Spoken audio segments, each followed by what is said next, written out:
کیا آپ نے کبھی سوچا ہے جب اللہ نے ہمیں بنایا تو صرف مسلمان بنایا، تو پھر یہ سیاہ، سنی، دیوبندی، بریلوی، وہابی کیسے بن گئے؟ سوال کڑوا ہے لیکن جواب جاننا بھی ضروری ہے، تو آئیے اسے وستار سے سمجھتے ہیں۔ دیکھیں، نبی محمد صلی اللہ تعالی علیہ وسلم کے دور میں صرف ایک پہچان تھی، مسلم۔ کوئی فرقہ نہیں، کوئی لیبل نہیں۔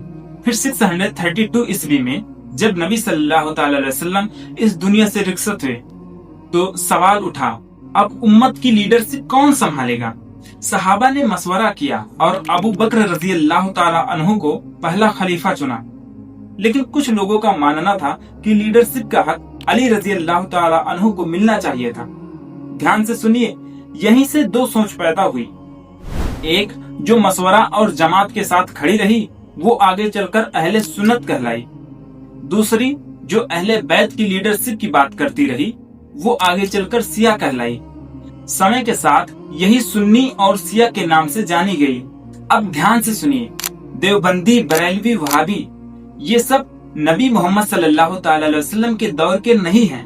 جی ہاں، آپ نے صحیح سنا، یہ سب اسلام آنے کے لگ بھگ 1000 سال بعد الگ الگ علاقوں میں پیدا ہوئے، یعنی نبی محمد صلی اللہ تعالی علیہ وسلم کے 1000 سال بعد یہ نام سامنے آئے، لیکن کلمہ وہی رہا، لا الہ الا اللہ محمد رسول اللہ۔ 18ویں صدی میں عرب میں محمد ابن عبد الوہاب نام کے ایک عالم ہوئے۔ انہوں نے کہا کہ نبی محمد صلی اللہ تعالی علیہ وسلم اور اولیاء کی عزت کرو، لیکن عبادت صرف اللہ کی ہونی چاہیے۔ انہوں نے مزاروں یعنی قبروں سے دعا مانگنے اور کچھ نئی رسموں کا وروଧ کیا۔ ان کا مقصد لوگوں کو توحید کی طرف واپس بلانا تھا۔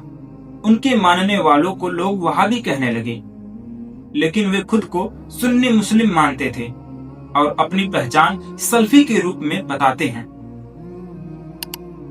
1866 میں بھارت میں دیوبند شہر میں دارالعلوم دیوبند نام کا ایک مدرسہ بنا۔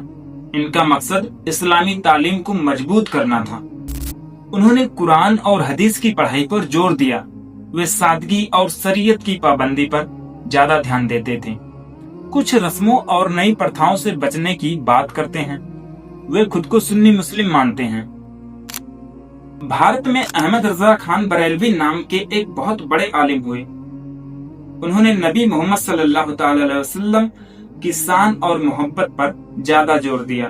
وہ میلاد اور درود جیسی چیزوں کو اچھا مانتے ہیں، صوفی پرمپرا کا سمرتھن کرتے ہیں، اولیاء سے محبت اور ادب سکھاتے ہیں۔ وہ بھی خود کو سنی مسلمان مانتے ہیں۔ یاد رکھیے، ہماری پہچان کسی شہر کے نام سے نہیں، کسی عالم کے نام سے نہیں، بلکہ لا الہ الا اللہ سے ہے۔ فرقے اتہاس میں بنے ہیں، لیکن اسلام اللہ نے بنایا ہے۔